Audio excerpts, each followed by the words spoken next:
Hello बच्चों, good morning.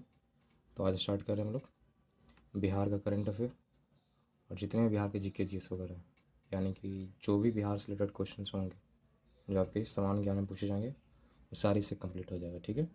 तो आज फर्स्ट चैप्टर पढ़ेंगे जिसका नाम क्या है, बिहार एक परिचय। इसमें सिर्फ क्या बिहार के इंट्रोडक्शन के बारे में पढ़ेंगे, बिहार में क्या है क्या नहीं है। ठीक है। सिंपल ज्ञान लेना है, ओवरऑल इंट्रोडक्शन लेना है बिहार का। तो फर्स्ट चैप्टर में यही है। ठीक है, तो स्टार्ट करते हैं। पहला सामान्य परिचय में क्या देखते हैं कि स्थापना कब हुआ है। तो बिहार का स्थापना याद रखना है 1912 ईस्वी में किया गया था। कब? 1 अप्रैल 1912 को। लेकिन आपको सोचने वाली बात यह है कि स्थापना दिवस 1 अप्रैल को नहीं मनाते हैं। स्थापना दिवस कब मनाते हैं? 22 मार्च को मनाते हैं, जिसको बिहार दिवस भी बोला जाता है। तो ये कन्फ्यूजन आपको नहीं होना है। स्थापना हुआ था 1 अप्रैल 1912 को, लेकिन स्थापना दिवस हम लोग मनाते हैं 22 मार्च को। राजधानी इसका क्या है? पटना है, सबको पता होगा। यहाँ के उच्च न्यायालय जो है वो पटना में ही है, यानी कि पटना हाई कोर्ट जिसको बोलते हैं आप लोग। यहाँ की राजकीय भाषा क्या है? यानी कि यहाँ के ज़्यादातर लोग क्या भाषा इस्तेमाल करते हैं? हिंदी का इस्तेमाल करते हैं। तो राजकीय भाषा क्या हो गई? हिंदी हो गई। अगर पूछा कि द्वितीय राजकीय भाषा क्या है, तो द्वितीय राजकीय भाषा रखा गया है उर्दू को। क्यों? क्योंकि यहाँ सेकंड मोस्ट पॉपुलेशन क्या है? मुसलमानों का है, इसलिए क्या उर्दू को रखा गया। ठीक है।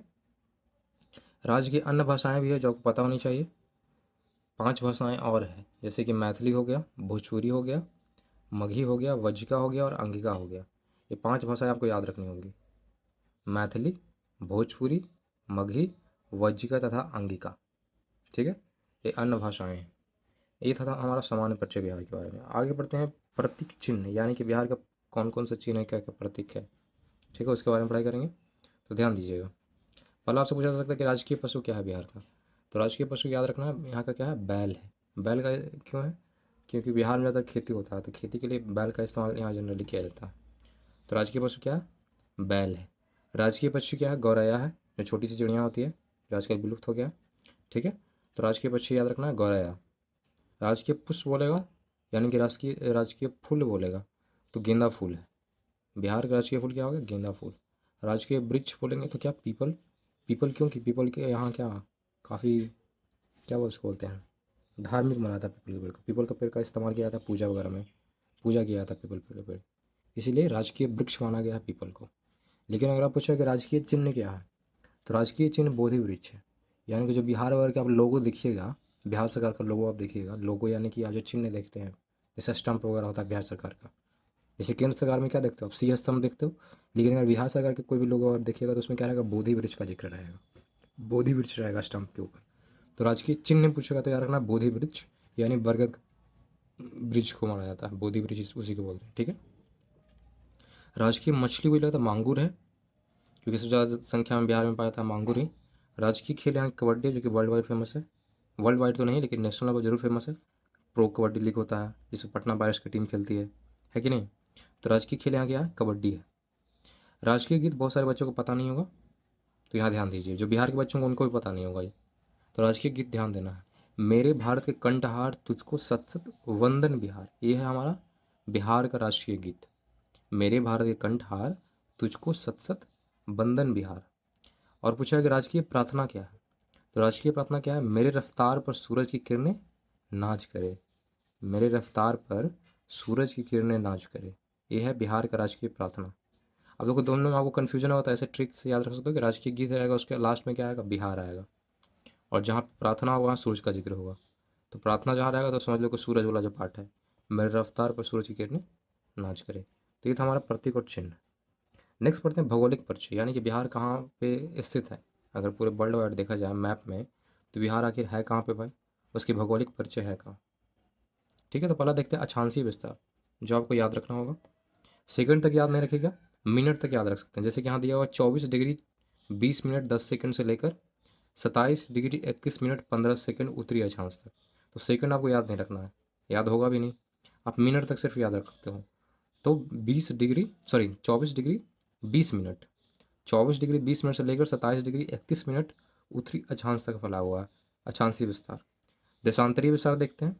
तो देशांतरीय विस्तार जो है वो 83 डिग्री 19 मिनट 50 सेकंड से लेकर 88 डिग्री 17 मिनट 40 सेकंड पूर्वी देशांतर तक। तो आपको सिर्फ कहाँ तक याद करना है? मिनट तक याद करना है। तो 83 डिग्री 19 मिनट से लेकर 88 डिग्री 17 मिनट पूर्वी देशांतर तक फैला हुआ है। आकृति पूछेगा तो बिहार की आकृति कैसा है? आयताकार है, यानी कि रेक्टेंगुलर शेप का। देखिए बिहार का मैप आप देखिए कैसा दिख रहा है आपको, आयताकार लग रहा है ना। देखो ऐसे ऐसे सिंपल आयताकार है कि नहीं। तो याद रखना बिहार का जो आकृति कैसा है, वो आयताकार है। नेक्स्ट आपको रखना होगा याद, ये काफ़ी इंपॉर्टेंट है, यहाँ के कुल क्षेत्रफल क्या है। तो बिहार का कुल क्षेत्रफल आपको पता होना चाहिए, ठीक है। तो ध्यान दीजिए कुल क्षेत्रफल कितना है, 54,163 वर्ग किलोमीटर, यानी कि 54,163 किलोमीटर स्क्वायर, अगर अंग्रेजी में बोलना चाहोगे तो 54,163। एकदम आपको रखना, एकदम डिजिट तक याद रखना होगा आपको, लास्ट डिजिट तक याद रखना होगा। इसमें मिस्टेक नहीं होना चाहिए, 163 164 ऐसा नहीं होना चाहिए, सिर्फ 163, 54,163, ठीक है। क्षेत्रफल की दृष्टि से याद सोचेंगे तो राज्यों का में इसका स्थान क्या होता है, तो 12वां नंबर पर आता है। जो क्षेत्रफल की दृष्टि से देखा जाएगा राज्यों की लिस्ट, तो उसमें 12 नंबर पे आती है बिहार, ठीक है। ये लगभग पूरे भारत का 2.86% एरिया को कवर करता है, यानी एरिया में फैला हुआ है। ओनली 3% मान के चलो, ओवरऑल देखा जाए तो 3%, 3% में मात्र बिहार है। पूरे भारत का 3% हिस्सा में क्या है, बिहार बसा हुआ है, यानी काफ़ी कम छोटा एरिया है कि नहीं। अब लंबाई आपसे पूछा जाता है, जो ट्रैवल वगैरह करते हैं या जो पढ़ाई भी करो उनके लिए भी इम्पोर्टेंट है कि नहीं। अगर आप बिहार के उत्तर से दक्षिण की ओर जाना चाहते हो तो आपको 345 किलोमीटर ट्रैवल करना होगा। कितना, 345 किलोमीटर। अगर वही चौड़ाई की बात करें पूर्व से पश्चिम की ओर, तो 483 किलोमीटर है। ये आपको याद रखना होगा, 345 किलोमीटर लंबाई है और 483 किलोमीटर क्या है, चौड़ाई है। नेक्स्ट पढ़ते हैं औसत ऊंचाई। औसत ऊंचाई कैसे निकाला जाता है, तो समुद्र तल से हम लोग ऊंचाई देखते हैं, जो समुद्र का तल है उससे हाइट को मापा जाता है। तो जैसे माउंट एवरेस्ट का हाइट है तो क्या है, समुद्र तल से हम मापते हैं, है कि नहीं। तो इसी तरह से बिहार की जो भूमि है वो कितना हाइट्स पे है समुद्र तल से, तो 173 फीट माना जाता है, यानी कि 52.73 मीटर। अगर मीटर में याद रखना चाहें तो 52.73 मीटर आपको याद रखना होगा। अगर फीट में याद रखना चाहें तो 173 फीट। क्लियर है। नेक्स्ट पढ़ते हैं यहाँ की जो सीमाएं हैं, तो सीमाओं के बारे में जानना भी जरूरी है कि नहीं। तो सीमा देखिए, यहाँ सीमा जो है उत्तर में नेपाल है, जिसको चौहद्दी आप बोलते हो कि बिहार है, तो बिहार के चारों तरफ कौन कौन से राज्य हैं या कौन कौन से देश हैं, है कि नहीं, उसको देखा जाएगा। तो बिहार के उत्तर में क्या है, उत्तर में नेपाल है, दक्षिण में झारखंड है, पूर्व में पश्चिम बंगाल है और पश्चिम में उत्तर प्रदेश है। क्लियर है। नेपाल क्या होगा, कंट्री हो गया, बाकी जो 3 है वो स्टेट है, हमारे भारत के ही अन्य राज्य हैं ये, पर नेपाल क्या है, एक देश है। तो उत्तर में नेपाल है, दक्षिण में झारखंड है, पूर्व में पश्चिम बंगाल है और पश्चिम में क्या है, उत्तर प्रदेश है। क्लियर है। यहाँ की जलवायु कैसा है, तो जलवायु जनरली यहाँ की क्या है, मानसूनी है। मानसूनी का मतलब क्या होता है, यानी कि जब क्या बोलते हैं, मानसून आएगा तो बारिश होगा, नहीं आएगा तो सूखा पड़ जाएगा, यानी कि पूरी तरह से मानसून पर डिपेंडेंट है, यानी कि फुल्ली क्या है, मानसूनी है। समझ गए। औसत वर्षा यहाँ काफ़ी कम होता है, 112 सेंटीमीटर होता है, जो कि अच्छी बात नहीं है कि नहीं। औसत वर्षा मात्र 112 सेंटीमीटर है, जो कम है मेरे ख्याल से। यहाँ अगर औसत वर्षा दिवसों में काउंट किया जाए कि कितने दिन बिहार में जनरली बारिश होती है, तो आपको सुनकर आश्चर्य होगा, ओनली 52.5 यानी कि 52.5 दिन।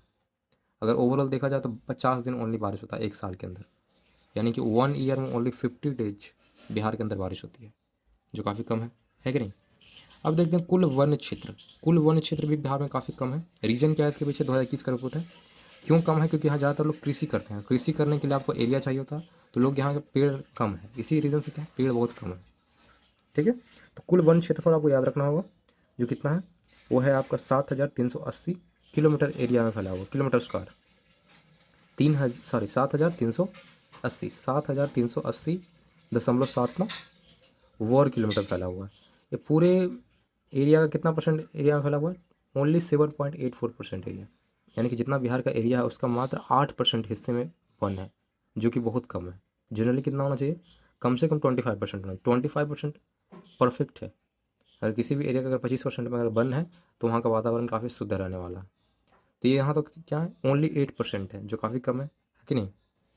नेक्स्ट आपको याद रखना, ये सारे पॉइंट आपको याद नहीं रखने, जो मेन पॉइंट होगा सिर्फ वही आपको पढ़ा जाएगा, एक्स्ट्रा कुछ नहीं, ठीक है। यहाँ देखिएगा सर्वाधिक वर्षा वाला जिला क्या है, सर्वाधिक वर्षा वाला जिला क्या है, किशनगंज। किशनगंज बिहार का एक ऐसा डिस्ट्रिक्ट है जहाँ सबसे ज़्यादा बारिश होती है। सबसे कम बारिश कहाँ होती है, तो सबसे कम बारिश वाला जिला जो है औरंगाबाद है, जो गया के जस्ट बगल में ही है, ठीक है। तो औरंगाबाद में काफ़ी कम बारिश होती है, किशनगंज में काफ़ी ज़्यादा बारिश होती है, ये आपको याद रखना होगा। सबसे गर्म और ठंडा जिला दोनों एक ही है, तो आपको याद करने में दिक्कत नहीं होगी। यानी गर्म जिला पूछेगा या तो ठंडा जिला पूछेगा बिहार का, तो सिर्फ आपको गया ही देना है आंसर। क्यों, रीज़न क्या, क्योंकि गया क्या है, पहाड़ी इलाका है, तो पहाड़ी इलाका में ठंड भी ज़्यादा पड़ता है, गर्मी भी ज़्यादा पड़ती है। तो याद रखना सबसे गर्म जिला गया, सबसे ठंडा जिला भी गया ही है। समुद्र तल से ऊंचाई आपको पढ़ा चुका हूँ ऑलरेडी, कितना है, 173 फीट है, जो कि मीटर में कितना होगा, 52.73 मीटर होगा। ठीक है, नेक्स्ट पढ़ते हैं। अभी हम क्या पढ़ रहे हैं, भौगोलिक परिचय ही पढ़ रहे हैं। अब देखिए भौगोलिक परिचय में आगे क्या है, यहाँ की सबसे बड़ी सिंचाई परियोजना क्या है, ये आपसे बहुत ज़्यादा क्वेश्चन पूछे जाते हैं एग्जाम में। सिंचाई परियोजना का नाम क्या है, गंडक परियोजना है। क्यों, क्योंकि गंडक नदी से ही सबसे ज़्यादा इस्तेमाल किया जाता है सिंचाई में। बिहार में जितना मैक्सिमम सिंचाई होता है वो गंडक नदी का इस्तेमाल करके किया जाता है। ठीक है, तो सबसे बड़ी सिंचाई परियोजना क्या बोलेंगे, गंडक परियोजना। नेक्स्ट याद रखना है, राष्ट्रीय राजमार्ग की कुल संख्या क्या है, तो यानी कि नेशनल हाईवेज कितना है जो बिहार से होकर गुजरती है, तो 58 नेशनल हाईवेज बिहार में, काफ़ी ज़्यादा है, 58, 58, जिसका लंबाई अगर देखा जाए तो सितंबर 2022 के अनुसार जो इसका लंबाई है 5,977 किलोमीटर में फैला हुआ है। यानी लगभग 6,000 किलोमीटर में नेशनल हाईवेज हैं बिहार के अंदर, 6,000 किलोमीटर, जो काफ़ी ज़्यादा है कि नहीं। अब बात करते हैं राजकीय राजमार्ग, यानी कि जो बिहार सरकार खुद बनाई है। ये राष्ट्रीय राजमार्ग कौन बनाता है, सेंट्रल बनाता है, यानी जो केंद्र सरकार है वो बनाती है। लेकिन जो राजकीय राजमार्ग होता है वो सिर्फ बिहार सरकार बना सकती है। तो बिहार सरकार ने 2022 की रिपोर्ट के अनुसार ओनली 3,638 किलोमीटर सड़क है जो राजकीय राजमार्ग के अंदर आता है, यानी कि जो बिहार सरकार बनाई है, कितना बनाई है, 3,638 किलोमीटर। आपसे पूछा है कि राजकीय राजमार्गों की लंबाई क्या है, तो 3,638 किलोमीटर बोलना है। अगर राष्ट्रीय राजमार्गों की लंबाई पूछेगा तो आपको 5,977 किलोमीटर बोलना है। क्लियर है। नेक्स्ट ज़्यादातर रेल मार्गों की लंबाई क्या रही है बिहार के अंदर, तो रेल मार्गों की लंबाई भी काफ़ी ज़्यादा है, 3,803 किलोमीटर फैला हुआ है। 3,803 किलोमीटर में रेलवे फैला हुआ है। रेलवे का जो लंबाई है, जितने ट्रैक बिछे हुए हैं, वो लगभग 3,803 किलोमीटर फैला हुआ है। क्लियर है। तो ये हमारा था भौगोलिक परिचय। अब जो पढ़ने वाले हैं प्रशासनिक परिचय, जो काफ़ी इंपॉर्टेंट है, वो आपको पता होना चाहिए। किसी भी हाल में प्रशासनिक परिचय पूरी तरह से पता होना चाहिए, है कि नहीं। ध्यान दीजिए, अगर बिहार के आप हैं तो ये तो आपको बिल्कुल ही याद होना चाहिए। ध्यान दीजिए, प्रशासनिक परिचय में आपसे पहले सॉरी, सबसे सवाल आएगा कि प्रमंडलों की संख्या क्या है। तो बिहार में जो प्रमंडल की संख्या है आपको ध्यान देना है। प्रमंडलों की संख्या कितनी है, 9 है। 9 का आपको नाम याद रखना होगा, ये तो इंपॉर्टेंट है, किसी भी तरह याद कीजिए लेकिन आपको याद करना ही होगा। तो बिहार में प्रमंडल की संख्या कितनी है, 9 है। नाम पढ़ लेता हूँ पहले, फिर आपको ट्रिक भी बता दूंगा। पहला क्या है, पटना है, मगध है, सारण है, तिरहुत है, कोशी है, दरभंगा है, पूर्णिया है, भागलपुर तथा मुंगेर है। क्लियर है। पटना, मगध, सारण, तिरहुत, कोशी, दरभंगा, पूर्णिया, भागलपुर तथा मुंगेर। मैंने ट्रिक क्या बनाया है, आप खुद से भी बना सकते हैं, मैंने सिंपल ट्रिक बनाया है, आप खुद से ही बनाए तो बेहतर होगा। मैंने क्या बनाया, पटना में सती को दर, पटना में सती को दर, पूर्णिया, भागल, मुंगेर। भागल मतलब क्या, भाग गया, तो ये बोलना पटना में सती को दर, सती को दर, पूर्णिया, भागल, मुंगेर।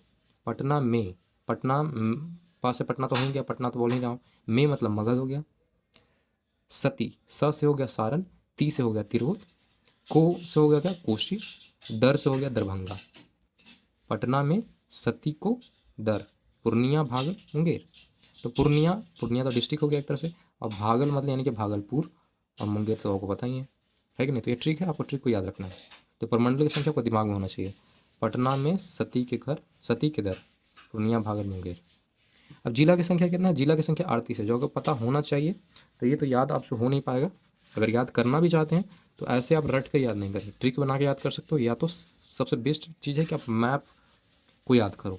बिहार का अगर मैप आप याद कर लेते हो तो जिला आपको याद करने की जरूरत है ही नहीं, मैप इजीली याद हो जाते हैं। ठीक है, तो आप मैप से इसको पढ़ने की कोशिश कीजिए, यूट्यूब पे आपको मिल जाएंगे, या खुद से आप ट्राई कर सकते हो। ठीक है, तो जिला की संख्या सिर्फ याद रखना 38 है, इसको आप मैप से याद कीजिएगा। ठीक है, नेक्स्ट देखते हैं अनुमंडलों की संख्या, काफ़ी इंपॉर्टेंट है। बिहार में टोटल अनुमंडल की संख्या कितना, 101, यानी कि सेंचुरी से एक ज़्यादा है, 101 अनुमंडल है। अगर प्रखंडों की संख्या पूछेगा तो 534 है। कितने, 534। राजस्व ग्रामों की कुल संख्या, यानी कि लगभग बिहार में कितने गांव हैं, तो 45,103 गांव हैं बिहार में, ये भी आपको याद रखना होगा। महानगरों की संख्या मात्र एक है, बिहार का जो राजधानी पटना है उसको महानगर की श्रेणी में माना जाता है, तो महानगर सिर्फ एक ही है बिहार के अंदर। पुलिस जिला पूछेगा तो पुलिस जिला 44 है, जिसमें 40 जो है वो सिविल पुलिस यानी कि बिहार सरकार के अंदर में आती है, और जो 4 है वो रेलवे पुलिस है, जो कि सेंट्रल के अंडर में आएगा, है कि नहीं। अब आपसे आप सवाल करेंगे कि सर जिला पुलिस 44 क्यों है, जिला तो 38 ही है, तो जिला पुलिस 44 क्यों है। तो ऐसा नहीं है कि जिला पुलिस और जिला दोनों सेम हो सकता है। जिला पुलिस हो सकता है कि एक ही जिला में दो दो जिला पुलिस हो सकते हैं, यानी कि दो हेड क्वार्टर्स हो सकते हैं, समझ रहे हो। तो वही है, इसी कारण ये 44 है। तो पुलिस जिला की संख्या पूछेगा तो याद रखना 44 है, जिसमें 40 जो है वो सिविल पुलिस के लिए है, पुलिस जिला है, और जो 4 है वो रेलवे पुलिस के लिए है, समझ गए। उसी वजह से आपको पुलिस स्टेशन की संख्या याद रखना होगा। अगर सिपाही की तैयारी कर रहे हो, बिहार वगैरह की सिपाही है, तो इसके लिए आपको इंपॉर्टेंट है स्टेशन का नंबर पता होना चाहिए। तो पुलिस स्टेशन जो है 853 है। आपसे इंटरव्यू वगैरह में पूछे जा सकते हैं। तो पुलिस स्टेशन की संख्या कितना 853 है, जिसमें से 813 जो है वो सिविल पुलिस है। 813 जो है सिविल पुलिस है, पुलिस स्टेशन है। और 40 जो है वो रेलवे पुलिस स्टेशन है। याद रखना 40 जो होगा रेलवे पुलिस स्टेशन, और 853 में 813 जो होंगे वो सिविल पुलिस स्टेशन होंगे। क्लियर है। शहरों की संख्या पूछेगा तो बिहार में कुल 199 शहर हैं, गांव नहीं सिर्फ शहर। शहर यानी कि लगभग 200 शहर हैं बिहार के अंदर। अब नेक्स्ट सवाल आपसे आता है 1 लाख से अधिक जनसंख्या वाले नगरों की संख्या क्या है 19 है। यहाँ काफ़ी इंपॉर्टेंट पॉइंट्स है। जहाँ का भी पॉपुलेशन है, जिस भी शहर का पॉपुलेशन अगर 1 लाख से ज़्यादा होता है तो वहाँ नगर निगम की व्यवस्था की जाती है। यानी नगर को कंट्रोल करने के लिए उस तरह से नेता वगैरह नहीं होता, वहाँ क्या होता है नगर निगम होते हैं। नगर निगम कंट्रोल करते हैं, सफाई वगैरह बिजली वगैरह वो सारे नगर निगम के अंडर में आते हैं। ठीक है। तो 1 लाख से अधिक वाले जनसंख्या वाले नगरों की संख्या कितनी है 19 है।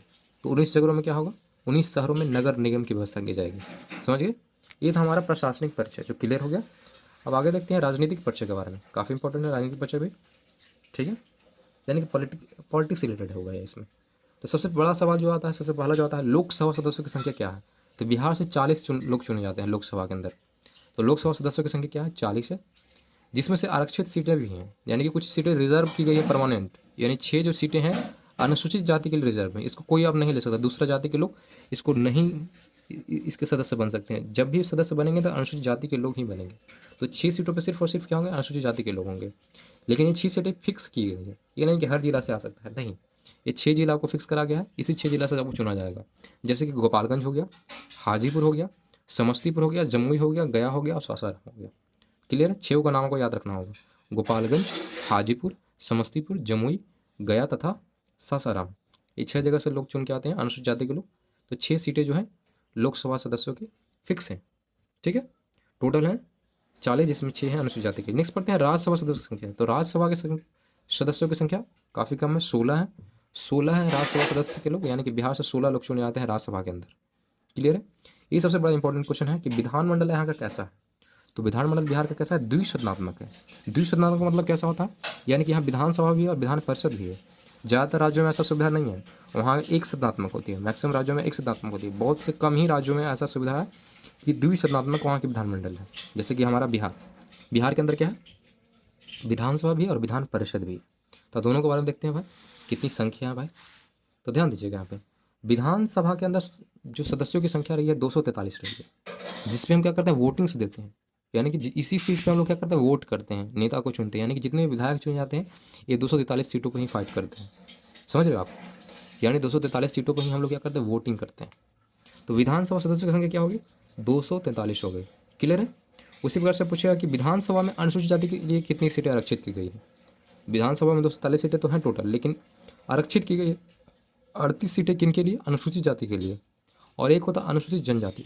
डिफरेंस को पता होगा, अनुसूचित जाति थोड़ा सा अपर होता है, उससे हल्का लोअर क्या होता है अनुसूचित जनजाति होता है। ठीक है।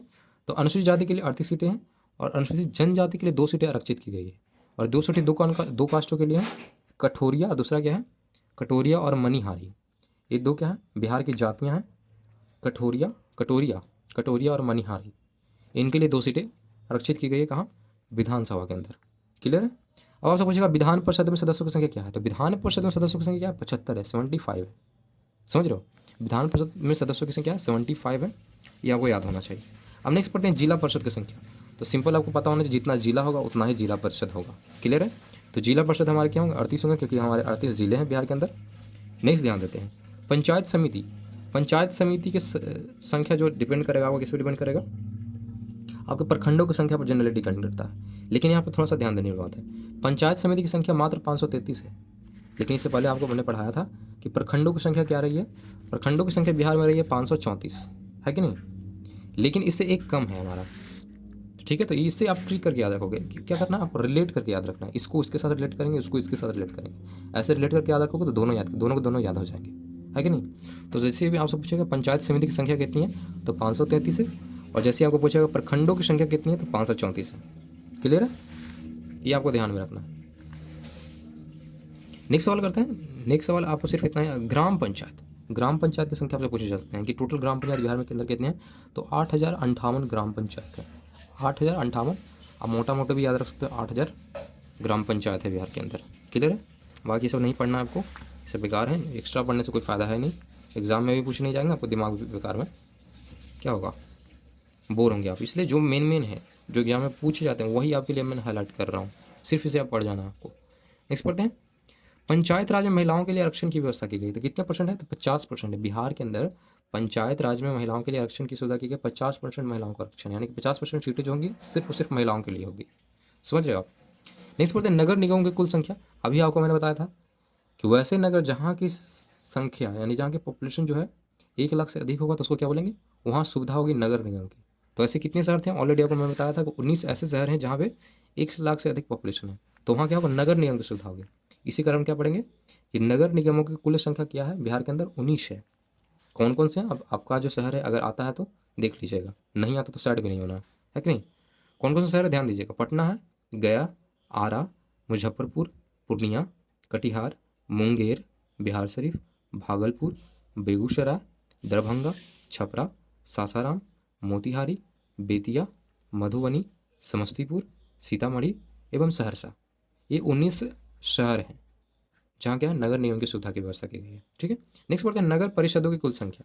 नगर के अंदर भी क्या होता है, परिषद होते हैं। तो नगर परिषदों की कुल संख्या कितनी है, 89, यानी कि लगभग 90 के बराबर है। 89 यानी कि 89 हो गया, 89 हमारे नगर परिषद हैं बिहार के अंदर। और नगर पंचायत की कुल संख्या पूछेगा तो 154 है। ऐसा नहीं कि नगर में पंचायत नहीं होता, वहाँ भी पंचायत होते हैं। तो नगर पंचायत की कुल संख्या कितनी, 154 है।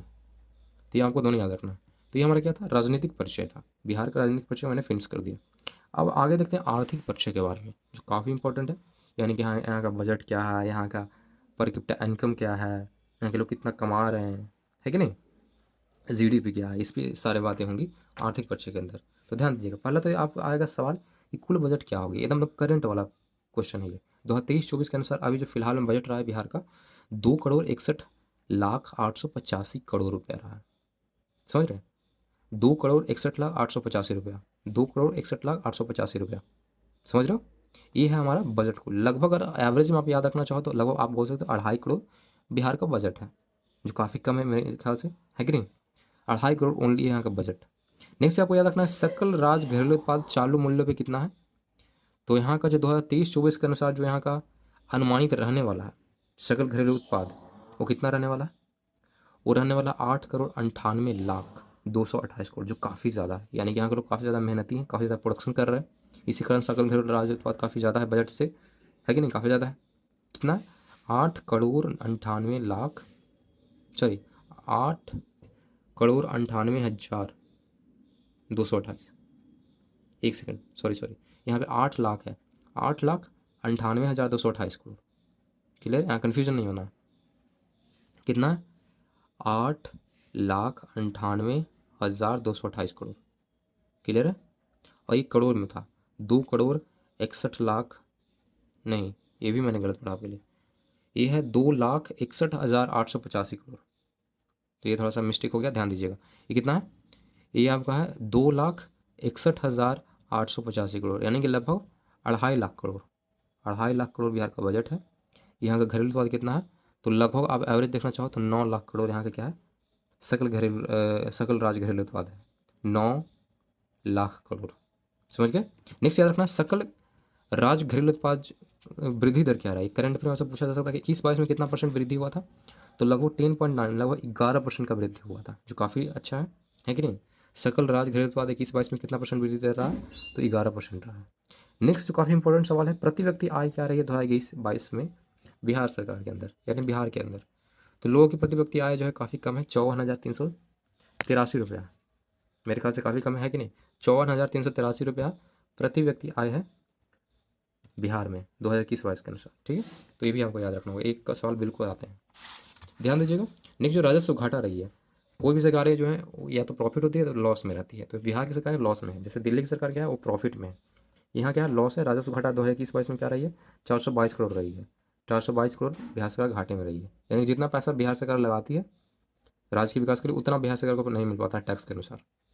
टैक्स जो मिलना चाहिए उससे ज़्यादा मिलना चाहिए ताकि बिहार सरकार को प्रॉफिट हो, लेकिन प्रॉफिट ना होकर क्या हो, घाटा हो जाती है। 422 करोड़ रुपये घाटा हुआ है बिहार सरकार को 21-22 में, ये राजस्व घाटा इसको बोल सकते हैं। अब नेक्स्ट करते हैं कि जो हमारा जीएसडीपी है, जीएसडीपी का फुल फॉर्म आपको पता करना है, जीएसडीपी अगर होता क्या है इसको बारे में आपको पता करना है। ठीक है, तो जीएसडीपी जनरली कुछ नहीं होता, सकल घरेलू राज्य उत्पाद ही होता है। उसमें कितना परसेंट हिस्सेदारी है हमारा प्राथमिक क्षेत्र, द्वितीय क्षेत्र और तृतीय क्षेत्र का। ये इसके बारे में आपने पढ़ा भी होगा कि प्राथमिक क्षेत्र के अंदर क्या क्या आते हैं, द्वितीय क्षेत्र में क्या आते हैं, तृतीय क्षेत्र में क्या आते हैं, इकोनॉमिक्स के अंदर आपने पढ़ा होगा। तो प्राथमिक क्षेत्र में क्या आता है, कृषि जनरली, तो कृषि का हिस्सेदारी मात्र 2.2% है, जो काफ़ी कम है। द्वितीय क्षेत्र के अंदर आता है उद्योग, उद्योग की हिस्सेदारी रही 18.1%, काफ़ी अच्छा है। और तृतीय क्षेत्र जिसको बोलते हैं सेवा क्षेत्र, ठीक है, उसका हिस्सेदारी रहा है 16.7%, लगभग 61% हिस्सेदारी रहा है जीएसडीपी के अंदर। यानी कि लोग सेवा देकर बिहार के लिए पैसे कमा रहे हैं, यानी कि यहाँ के लोग मेहनत करते हैं, पैसा कमाते हैं कैसे, सेवा देकर। तो 61% लगभग क्या है, हिस्सेदारी रहा है किसका, तृतीय क्षेत्र का रहा है। नेक्स्ट पढ़ते हैं, राज्य कर्मचारी की संख्या कितनी है, तो राज्य कर्मचारी की संख्या लगभग 3.65 लाख है, यानी कि लगभग 3.5 लाख है राज्य कर्मचारियों की संख्या जो भी काम कर रहे हैं। लेकिन टोटल वैकेंट सीट यानी जो पद जो खाली है, टोटल पद कितना है, तो राज्य कर्मचारी की कुल संख्या लगभग 5.5 लाख, यानी 5.7 लाख जो सीटें हैं टोटल, जिसमें से ओनली 3.65 लाख का भरा हुआ है, यानी कि लगभग कितने, 2.5 लाख सीटें खाली हैं, यानी कि 2.5 लाख जॉब निकल सकता है, ठीक है। तो 3.65 लाख क्या हो गया राज्य कर्मचारी की कुल संख्या, लेकिन होना कितना चाहिए था, 5.7 लाख होना चाहिए था, ठीक है। नेक्स्ट आपसे पूछ सकता है कि बिहार में कितने लाख गांव हैं, मतलब परिवार हैं, तो लगभग 189 लाख परिवार होते हैं, आपको याद नहीं रखना है, सिंपल क्या आपको एक और पढ़ लेना है, 189 लाख परिवार बिहार में निवास करते हैं, 189 लाख, जिसमें से 153 लाख परिवार को बिजली मिलता है, बाकी को बिजली नहीं मिलता, 153 लाख परिवार को ओनली, बाकी बच्चे जिनको बिजली मिलता ही नहीं है, यानी वो गरीब है या तो बिजली नहीं लिए, ठीक है। नेक्स्ट आपको याद रखना कुल खाद्यान्न उत्पादन, यानी खाने पीने की चीज़ कितना उत्पादन कर रही है बिहार सरकार, तो 2021-22 का रिपोर्ट के अनुसार जो बिहार सरकार है वो लगभग 184.86 लाख टन प्रोडक्शन कर रही है, कितना लाख टन, 185 लगभग मान के रखो, 184.86 लगभग 185 लाख टन बिहार सरकार क्या कर रही है, खाद्यान्न उत्पादन कर रही है, जिसमें सबसे ज़्यादा उत्पादन क्या होता है बिहार के अंदर, धान का उत्पादन होता है। 21-22 के अनुसार जो धान का उत्पादन कितना हुआ, 77.17 लाख टन, यानी लगभग 77 लाख टन धान का उत्पादन हुआ 21-22 में। और सेकंड नंबर पे आता है गेहूं का उत्पादन, गेहूं का उत्पादन जो हुआ 68.89 लाख, लगभग 69 लाख टन हुआ, यानी कि 69 लाख टन गेहूं का उत्पादन हुआ है 21-22 के अंदर, ठीक है। तो ये याद रखना होगा आपको, ठीक है। नेक्स्ट पढ़ते हैं औसत आयु, यानी कि यहाँ के लोग एवरेज कितना जी रहे हैं, तो 2014 से लेकर 18 तक का रिपोर्ट है कि यहाँ के लोग 69.1 वर्ष तक जी रहे हैं, यानी कि एवरेज लोग जो हैं 69 साल तक जी रहे हैं ओनली, यानी कि 69 साल बाद क्या होता है, सबके सब टपक जाते हैं। ये औसत आयु 2014 से 18 अब हो सकता है कम भी होगा, हो सकता है बढ़ा भी होगा। तो औसत आयु क्या रही है, 69.1 लाख, सॉरी 69.1 वर्ष हो गया, यानी कि 69 वर्ष तक लोग जी रहे हैं। नेक्स्ट पढ़ते हैं जिला अस्पतालों की संख्या, तो जिला अस्पताल काफ़ी कम है, टोटल जिला की संख्या क्या है बिहार के अंदर, 38 जिला है, लेकिन जिला अस्पताल ओनली 36 है, यानी कि 2 जिला ऐसा है जहाँ के अस्पताल है ही नहीं, जिला अस्पताल है ही नहीं, ठीक है। तो टोटल जिला अस्पताल की संख्या पूछेगा तो याद रखना 36 है बिहार का। प्राथमिक स्वास्थ्य केंद्र की बात करें तो 533 प्राथमिक स्वास्थ्य केंद्र है, 533, यानी कि 500 मान के चलो एवरेज, अगर याद रखना चाहें तो 533 ना 500 याद रख सकते हो। तो प्राथमिक स्वास्थ्य केंद्र ओनली 533 है बिहार के अंदर।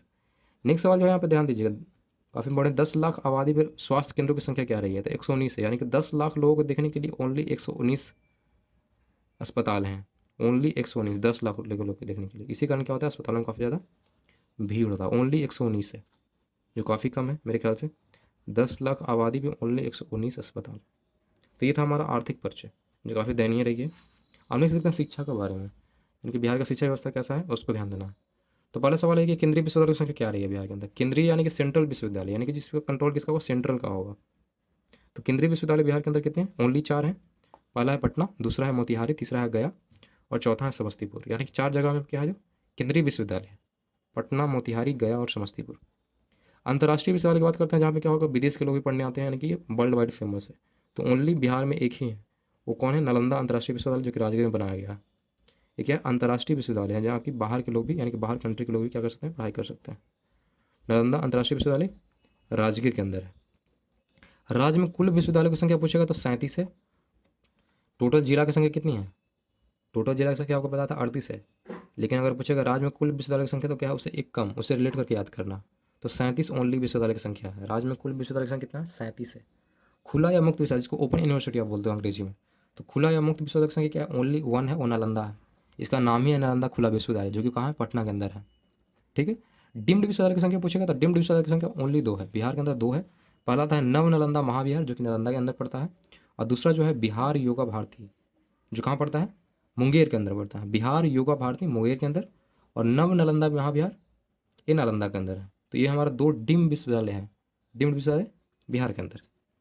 निजी विश्वविद्यालय आपको याद नहीं रखना, नेक्स्ट याद रखना है महाविद्यालय की संख्या। महाविद्यालय के टोटल कितने हैं बिहार के अंदर, तो 902 महाविद्यालय। ये देखो यहाँ पे विश्वविद्यालय, ध्यान देने वाली बात यह है कि ये विश्वविद्यालय है और ये महाविद्यालय। महाविद्यालय क्या होता है, विश्वविद्यालय से थोड़ा सा लोअर होता है कि नहीं। तो टोटल महाविद्यालय की संख्या की 902 रहा है बिहार के अंदर। रिसर्च संस्थान की बात करें तो काफ़ी कम है, 15 रिसर्च संस्थान है बिहार के अंदर। अगर इंजीनियरिंग महाविद्यालय की संख्या की बात करें तो ओनली 55 है, यानी कि 55 यूनिवर्सिटी जो है जो इंजीनियर्स लोगों के लिए हैं। अगर बात करते हैं पॉलिटेक्निक कॉलेज की संख्या, तो पॉलिटेक्निक कॉलेज जो पॉलिटेक्निक बच्चे हैं उनको याद रखना चाहिए, उनको जानना भी चाहिए। तो टोटल कितने हैं, 64 पॉलिटेक्निक कॉलेज हैं बिहार के अंदर। शिक्षक प्रशिक्षण केंद्र की बात करें, जहाँ पर टीचर ट्रेनिंग की सुविधा होती है ना, कि टीचर लोगों को ट्रेनिंग दिया जाता है। शिक्षक प्रशिक्षण केंद्र बिहार में कितने हैं, 60 हैं, जो काफ़ी कम है मेरे ख्याल से। 60 प्रशिक्षण केंद्र जहाँ पे क्या होगा, टीचर लोगों को सिखाया जाता है एक ऐसे बच्चों को पढ़ाना। बिहार में 60 है, ठीक है। नेक्स्ट ये ध्यान देते हैं चिकित्सा महाविद्यालय की संख्या, यानी कि वैसे विश्वविद्यालय, सॉरी महाविद्यालय, विश्वविद्यालय नहीं महाविद्यालय, जहाँ पे क्या चिकित्सा के बारे में पढ़ाया जाता है। तो ऐसे कहाँ बिहार के अंदर 19 है, लेकिन यहाँ ध्यान देने की बात है कि 19 के 19 सरकारी नहीं है, इसमें से ओनली 10 सरकारी हैं। तो ऐसे पूछा जाता है कि चिकित्सा महाविद्यालय जो सरकारी हैं बिहार के अंदर वो कितने हैं, तो 10 आपको बोलना है। अगर टोटल बोलेगा तो 19 है। 10 सरकारी हैं, 7 जो है प्राइवेट हैं, यानी कि 7 निजी हैं, और 2 स्वायत्त हैं। स्वायत्त का मतलब क्या होता है, जो फ्रीली चल रहा है, ना ही वो सरकारी है ना ही प्राइवेट है, यानी कि ट्रस्ट के माध्यम से चल रहा है।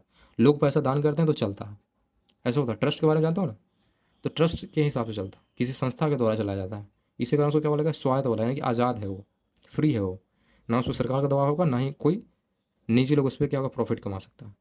इसी कारण 2 स्वायत्त है, 7 निजी और 10 क्या है, सरकारी हैं। क्लियर है। नेक्स्ट बढ़ते हैं प्राथमिक विश्वविद्यालय। तो प्राथमिक विश्वविद्यालय की संख्या काफ़ी कम है, आपको सुन के दयनीय लगेगा, काफ़ी खराब लगेगा। देखिए कितना, ओनली 42,505, यानी कि लगभग 42,500 स्कूल हैं बच्चों के लिए। सोच लो, इससे ज़्यादा गांव है बिहार के अंदर, 45,000 लगभग गांव है बिहार के अंदर, यानी हर एक गांव में एक स्कूल भी नहीं है बिहार के अंदर। सोच लो, तो प्राथमिक विद्यालय कितने, ओनली 42,500, यानी कि 42,505 प्राथमिक विद्यालय। 21-22 का रिपोर्ट यह है। अगर उच्च प्राथमिक विद्यालय की बात करें, जहाँ पे इंटरमीडिएट की पढ़ाई होती है, तो वो उससे भी कम है, 38,185। 38,185 जो है उच्च प्राथमिक विश्वविद्यालय, सॉरी विद्यालय, ठीक है। ये था हमारा क्या, शिक्षा के बारे में जानकारी। शिक्षा में बिहार की स्थिति काफ़ी मेरे ख्याल से दयनीय है और बेहतर करने की जरूरत है कि नहीं। फिर भी यहाँ सारे सुविधाएं हैं, है कि नहीं। नेक्स्ट पढ़ते हैं जनगणना के बारे में। और जो जनगणना होगा वो 2011 का ही पढ़ेंगे। क्यों पढ़ेंगे 2011 का, क्योंकि यही एग्जाम में पूछे जाते हैं। करंट का भी पूछा नहीं जाएगा आपसे, जब भी पूछा जाएगा 2011 का जो जनगणना हुई है उसमें जो भी रिपोर्ट्स आए हैं उसी के बारे में पूछा जाएगा। तो सिर्फ आपको यही पढ़ना, ठीक है।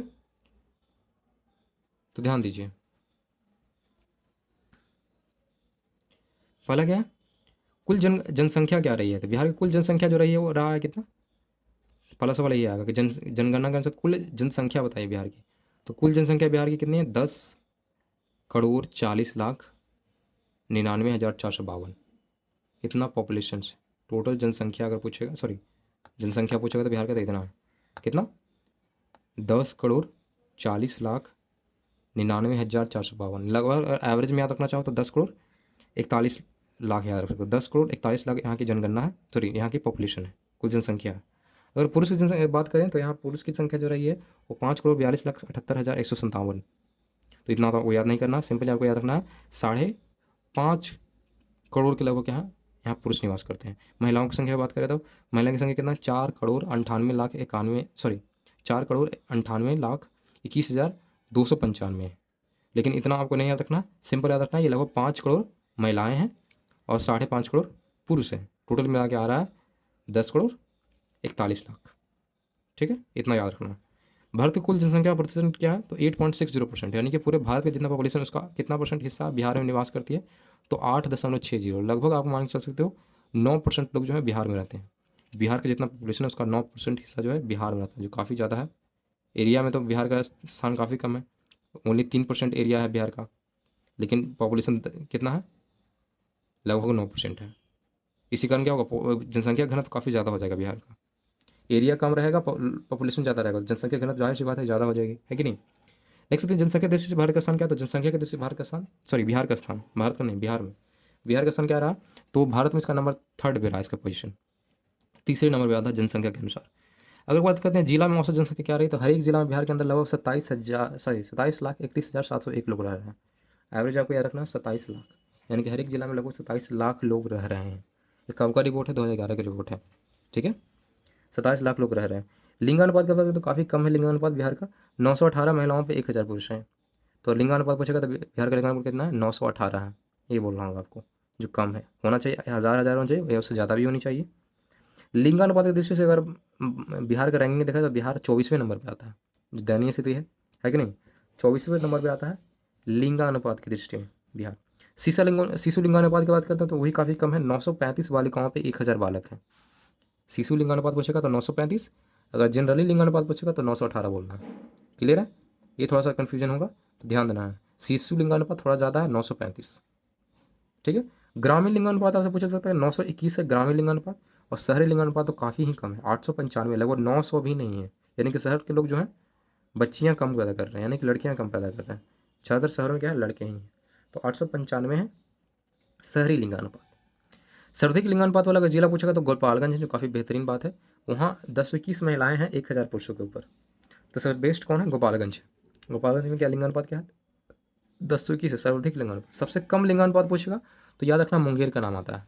मुंगेर का लिंगानुपात काफ़ी कम है, ओनली 876 महिलाएं हैं 1000 पुरुषों पे। 876, यानी कि 900 से काफ़ी भी कम है, 900 से भी कम है। 876 है आपका लिंगानुपात किसका? मुंगेर का। सबसे खराब स्थिति मुंगेर का। ठीक है, तो मुंगेर के लोग अगर देख रहे हैं तो इस पर थोड़ा इंप्रूव करना चाहिए, है कि नहीं। जनसंख्या की दृष्टि से सबसे छोटा जिला कौन रहा है? तो जनसंख्या की दृष्टि से छोटा और सबसे बड़ा जिला आपको याद रखना है। तो जनसंख्या की दृष्टि से सबसे छोटा जिला रहा है सखपुरा, जहाँ मात्र 6.5 लाख लोग रहते हैं। 6,36,342 लोग वहाँ निवास करते हैं, यानी लगभग 6.5 लाख लोग रहते हैं। कहाँ? शेखपुरा के अंदर। सबसे कम पॉपुलेशन वाला अगर जिला पूछेगा तो याद रखना शेखपुरा है। सबसे ज़्यादा जनसंख्या वाला जिला अगर पूछेगा तो वो पटना है। पटना के अंदर लगभग 98,38,465 लोग रहते हैं, यानी कि ऑन एन एवरेज आपको याद रखना 60 लाख लोग पटना के अंदर रहते हैं। 60 लाख पटना का पॉपुलेशन, जो कि सबसे ज़्यादा है अगर देखा जाए तो। जनसंख्या घनत्व की बात करें तो बिहार की जनसंख्या घनत्व सबसे नंबर 1 पे आएगा। रीजन क्या है? क्योंकि एरिया कम है, पॉपुलेशन ज़्यादा है। तो जनसंख्या घनत्व के मामले में भारत में इसका पोजिशन क्या है? नंबर 1 पे है। यानी कि ऑन एन एवरेज 1106 लोग रहते हैं 1 किलोमीटर एरिया के अंदर। 1 किलोमीटर एरिया में कितने लोग रह रहे हैं? 1106, जो काफ़ी ज़्यादा है। अगर वही बात करते हैं जिला की, बात करते हैं जिला में सबसे ज़्यादा जनसंख्या घनत्व किसका रहा है, तो आपका होश उड़ जाएगा। शिवहर एक ऐसा डिस्ट्रिक्ट है जहाँ पे 1880 लोग रह रहे हैं 1 किलोमीटर एरिया के अंदर। प्रति वर्ग किलोमीटर 1880 लोग रह रहे हैं। शिवहर सबसे ज़्यादा क्या है? सबसे ज़्यादा कंजस्टेड आप बोल सकते हो, यानी सबसे ज़्यादा जनसंख्या घनत्व कहाँ का है? शिवहर का है। अगर जिला पूछेगा तो शिवहर याद रखना आपको, 1880 है प्रति व्यक्ति वर्ग किलोमीटर में, यानी कि 1 किलोमीटर एरिया में 1880 लोग रह रहे हैं। सबसे कम पूछेगा तो सबसे कम कैमूर का है। आप सोच भी नहीं सकते कितना कम है, मात्र 488 लोग रह रहे हैं, यानी कि 500 से भी कम लोग 1 किलोमीटर एरिया के अंदर रहते हैं। यानी कि 1 किलोमीटर अगर एरिया दिया हो तो उसके अंदर ओनली 500 लोग दिखाई देंगे आपको, 488 लोग। ठीक है, तो न्यूनतम याद रखना कैमूर का, और मैक्सिमम किसका है? शिवहर का। ठीक है, याद रहेगा। कुल साक्षर की बात करते हैं तो कुल साक्षर बिहार में काफ़ी कम लोग साक्षर हैं, ओनली 61.8%, लगभग 62% लोग बिहार के लोग साक्षर हैं। 2011 का रिपोर्ट है, अब हो सकता है बढ़ा होगा, लेकिन 11 में ओनली 61.8%, यानी लगभग 62% लोग ही साक्षर हैं। अगर पॉपुलेशन देखा जाए तो 4,25,04,533 लोग जो हैं पढ़े लिखे लोग, यानी लगभग अब एवरेज याद रखना है तो 5,25,00,000 याद रख सकते हो। 5,25,00,000 क्या है? साक्षर हैं, बाकी जो है अनपढ़ है। अगर इसमें से भी दिखाया जाए तो निकाला जाए तो पुरुषों की संख्या क्या रही है, तो पुरुष लोग रहे हैं 71.2%, यानी 71% पुरुष साक्षर है इसमें से। और महिलाएं ओनली 51.5%, लगभग 50% महिलाएं ओनली साक्षर है। अगर संख्या की बात करें तो पुरुष की संख्या रही है लगभग 3,16,08,23 3,16,08,23 पुरुष साक्षर हैं। और महिला की अगर संख्या निकालें तो 2,08,96,530 महिलाएं साक्षर हैं। तो इतना आपको संख्या याद नहीं, एवरेज याद रखना है कि कुल साक्षर कितना? 5,25,00,000। पुरुष कितना साक्षर है?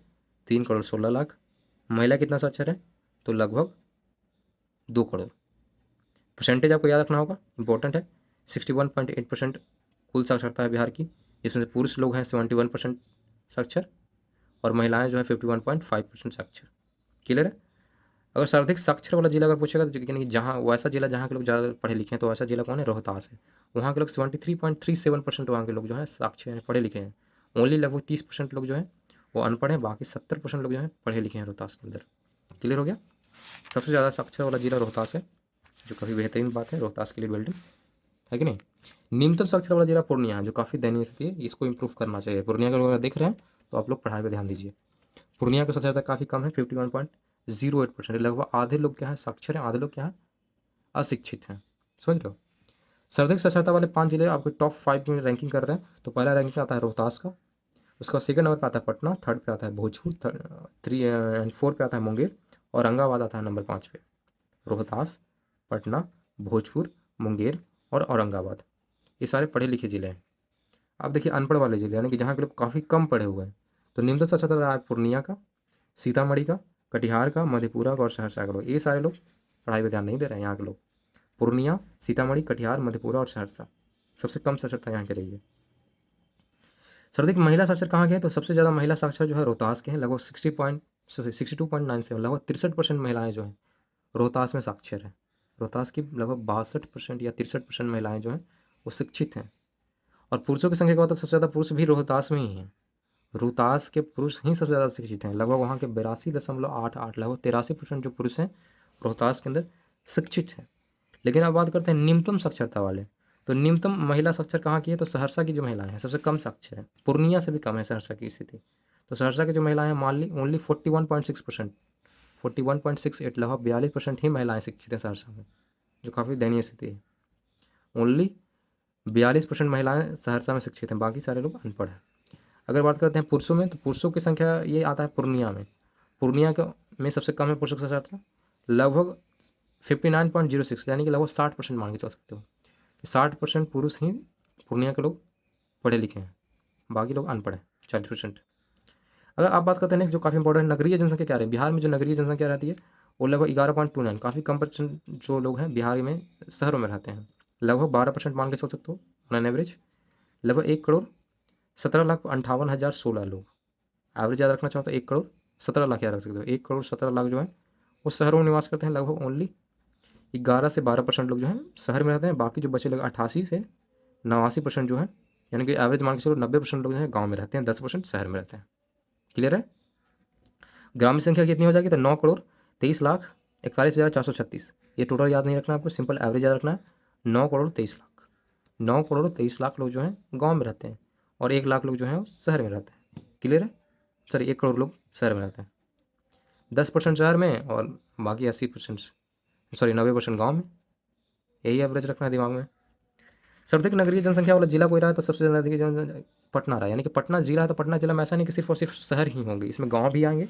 तो ये जो 50% जो हिस्सा है पटना का, जो पटना जिला का जो आधा हिस्सा है वो शहर बन चुका है, यानी कि 43.48% जो है पटना वो शहर में तब्दील हो चुका है। यानी कि ऐसा जिला जिसका आधा हिस्सा क्या है? शहर है, और आधा हिस्सा ग्रामीण होगा। तो ये बोला गया सर्वाधिक नगरीय जनसंख्या वाला जिला अगर पूछेगा तो पटना जिला आएगा। न्यूनतम नगरीय जनसंख्या वाला जिला तो है समस्तीपुर। समस्तीपुर का ओनली 3.46% ही लोग क्या है शहर में रह रहा है, यानी कि टोटल पॉपुलेशन का समस्तीपुर का कितना? 3.46% ही शहर में निवास करता है, बाकी लोग सारे के सारे गाँव में रहते हैं। सोच लो, तो सबसे कम नगरीय जनसंख्या कहाँ की रही है? समस्तीपुर में, यानी कि समस्तीपुर के ज़्यादातर लोग गाँव में निवास करते हैं, और पटना के लोग ज़्यादातर कहाँ? शहरों में रहते हैं, यानी कि 50% जो इलाका है वो शहर बन चुका है, और 50% बनना बाकी है, फिर पूरा जिला ही शहर बन जाएगा, है कि नहीं।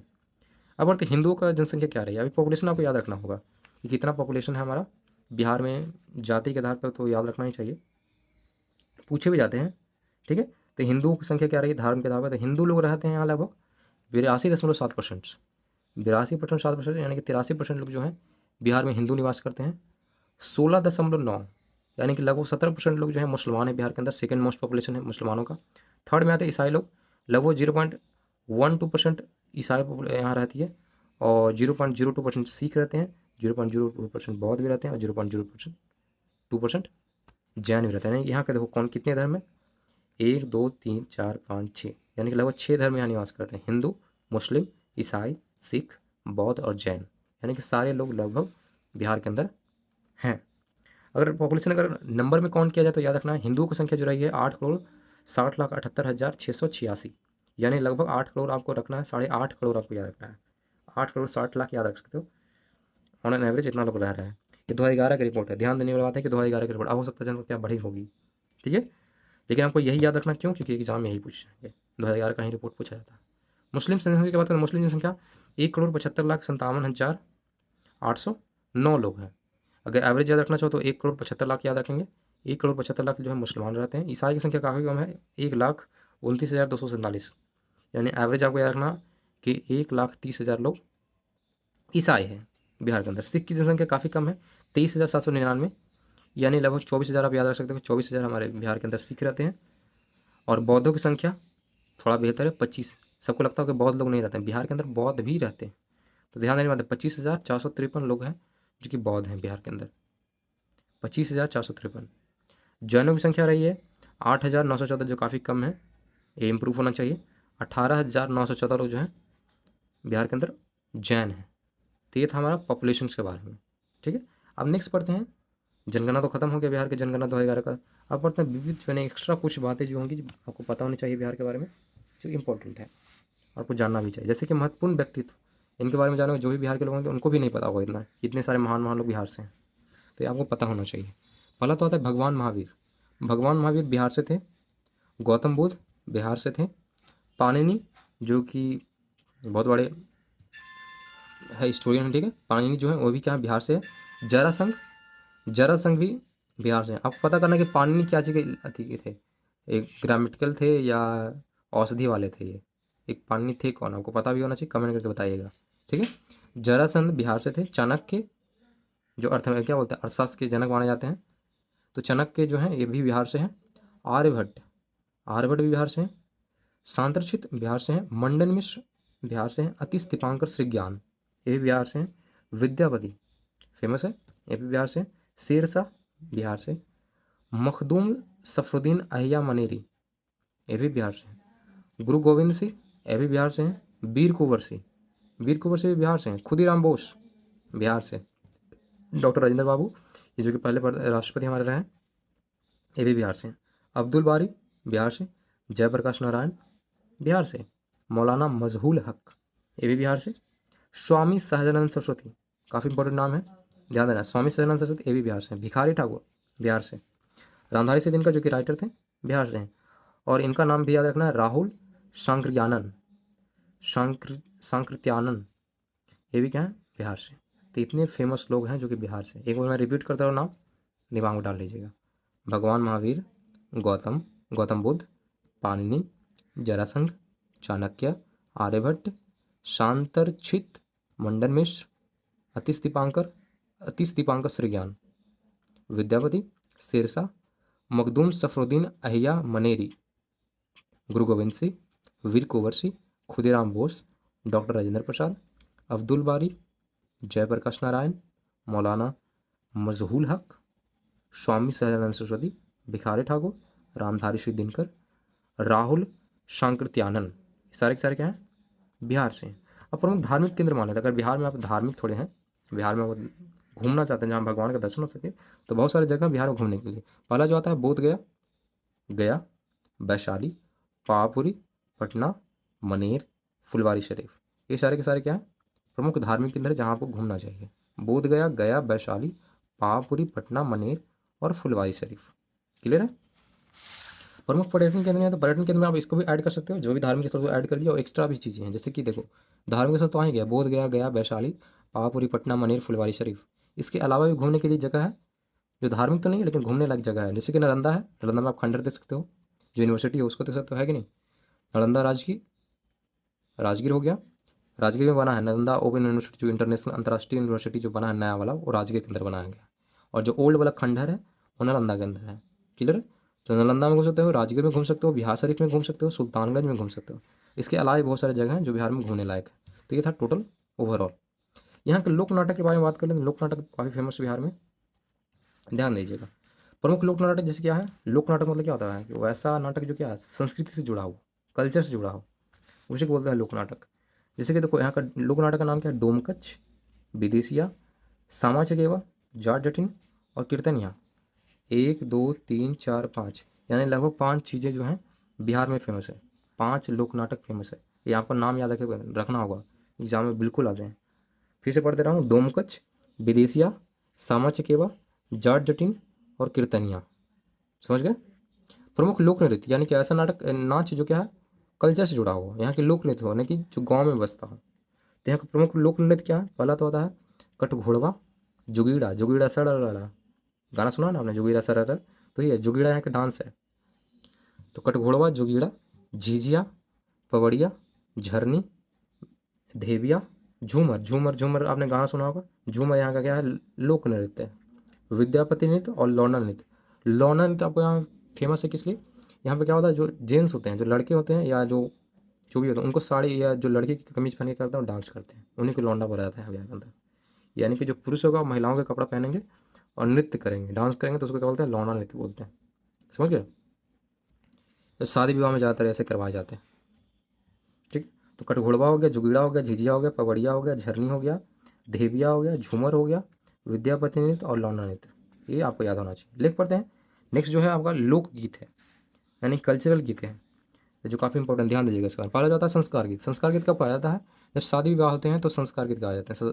शादी विवाह में आप देखते होंगे बिहार के अंदर काफ़ी ज़्यादा गीत वगैरह गाए जाते हैं, तो उसको बोलते हैं संस्कार गीत। वो हमारे संस्कार हैं कि शादी विवाह में हम गीत गाते हैं। ठीक है। पर्व गीत भी होता है, जैसे छठ वगैरह बिहार में होता है, तो छठ में बहुत सारे गीत गाए जाते हैं, या कोई भी पर्व होते हैं तो उसमें गीत गाने की एक प्रथा है हमारे बिहार के अंदर, तो उसको बोलते हैं पर्व गीत। ठीक है। तीसरा जो गीत है वो क्या है, ऋतु गीत है, यानी बारिश वगैरह कराना हो तो महिलाएं गीत गाती है, या क्या बोलते हैं फसल की कटाई होती है तो भी गीत गाए जाते हैं, कि वो उसको क्या बोलेंगे, ऋतु गीत बोलेंगे, यानी ऋतु के लिए गीत गाया जाता है, यानी कि मौसम के लिए गीत गाया जाता है। नेक्स्ट आता है मंत्र गीत। मंत्र गीत कब गाया था, जब ये आपको ध्यान दीजिएगा, यहाँ पे दो लोग आते हैं, यहाँ पे जनरली पंडित लोग भी गाते हैं, या तो जो महिलाएं होती है वो मंदिर में जाकर बहुत सारे गीत भजन वगैरह करते हैं, भजन जिसको बोलते हैं आप लोग, गीत भजन उसको बोलते हैं मंत्र गीत। तो बिहार में मंत्र गीत भी फेमस है। एक होता है लीला गीत। यहाँ क्या होता है कि बिहार के अंदर कि स्टेज शो होते हैं, यानी कि नाटक होते हैं, या लीला होता है, लीला का मतलब होता है नाटक, यानी कि स्टेज शो होता रहेगा, लेकिन क्या होगा उसमें बोलते लोग नहीं है, लोग गाने पे मतलब क्या करते हैं, नाटक करके दिखाते हैं, उसी को बोलते हैं लीला गीत। यानी गाना चलते रहेगा, गाने पे ही क्या होगा, नाटक किया जाएगा, उसी को बोलते हैं लीला गीत। जैसे आप सॉन्ग सुनते हो, सॉन्ग में क्या एक स्टोरी होता है, अगर कोई सॉन्ग चलते हैं तो सॉन्ग में भी कोई कभी कभी देखते हो कि एक स्टोरी होता है, उसी से क्या होता है, यहाँ के लोक गीत जो लीला गीत होता है उसमें क्या होता है, स्टोरी कहा जाता है, स्टोरी की तरह रहता है वो गीत। ठीक है। तो लेकिन वही गीत के फॉर्म में रहता है, और उसी में क्या होता है, नाटक किया जाता है, उसको बोलेंगे लीला गीत। तो डिटेल में समझ गए होंगे संस्कार गीत क्या हो गया। संस्कार यानी शादी विवाह में हो गया, पर्व गीत यानी कि पर्व में गाया जाएंगे, ऋतु गीत यानी कि मौसम के लिए गाया जाएगा, मंत्र गीत यानी कि मंदिरों में गाया जाएगा, लीला गीत यानी कि नाटक वगैरह के लिए गाए जाएंगे। ठीक है। प्रमुख चित्रकला शैली की बात करते हैं। प्रमुख चित्रकला शैली के लिए बहुत यानी कि बहुत सारे चित्रकला की व्यवस्था जो बिहार में फेमस है, जैसे कि यहाँ की पाल शैली है, पाल वंश के लोगों ने इसको बनाया था, तो अभी तक फेमस है पाल शैली। पटना कलम जिसको एक बोलते हैं, एक अलग है पटना कलम। मधुबनी पेंटिंग आपने सुना होगा, बहुत फेमस है, वर्ल्ड वाइड फेमस है, इसको मिथिला पेंटिंग के नाम से भी जानते हैं। और एक आता है मंजूषा शैली। तो पाल शैली, मंजूषा शैली याद रखना, और मधुबनी पेंटिंग या इसी को बोलते हैं मिथिला पेंटिंग, और एक याद रखना पटना कलम। एक दो तीन चार चार चीज़ें आपको याद रखना है कि प्रमुख चित्रकला शैली का नाम आपको याद रखना होगा, पाल शैली, मंजूषा शैली, पटना कलम, मधुबनी पेंटिंग या मिथिला पेंटिंग। प्रमुख जनजातियाँ, ऐसा नहीं कि बिहार के अंदर जनजातियाँ भी नहीं पाई जाती, जनजातियाँ भी पाई जाती हैं। प्रमुखतः यहाँ 5 जनजातियाँ जो बिहार के अंदर पाई जाती हैं, उसका नाम आपको याद रखना होगा। पहला जो जनजाति है उसका नाम है गोंड, इसके बाद संथाल है, खौड़ है, बेड़िया और मुंडा है। गोंड, संथाल, खौड़, बेड़िया और मुंडा, ये पांचों नाम आपको दिमाग में डाल लेना। गोंड, संथाल, खौड़, बेड़िया और मुंडा। क्लियर। ट्रिक बना के जैसे भी हो सकता है इसको आप याद कर लो, ये इससे बहुत ज़्यादा क्वेश्चन पूछे जाते हैं। अब आते हैं राष्ट्रीय पार्क। बिहार के अंदर राष्ट्रीय पार्क भी है, ऐसा नहीं कि नहीं। वाल्मीकि नगर राष्ट्रीय उद्यान ये है राष्ट्रीय पार्क, यानी कि नेशनल लेवल का ये पार्क है। इसका नाम क्या है, वाल्मीकि नगर राष्ट्रीय उद्यान नाम है इसका।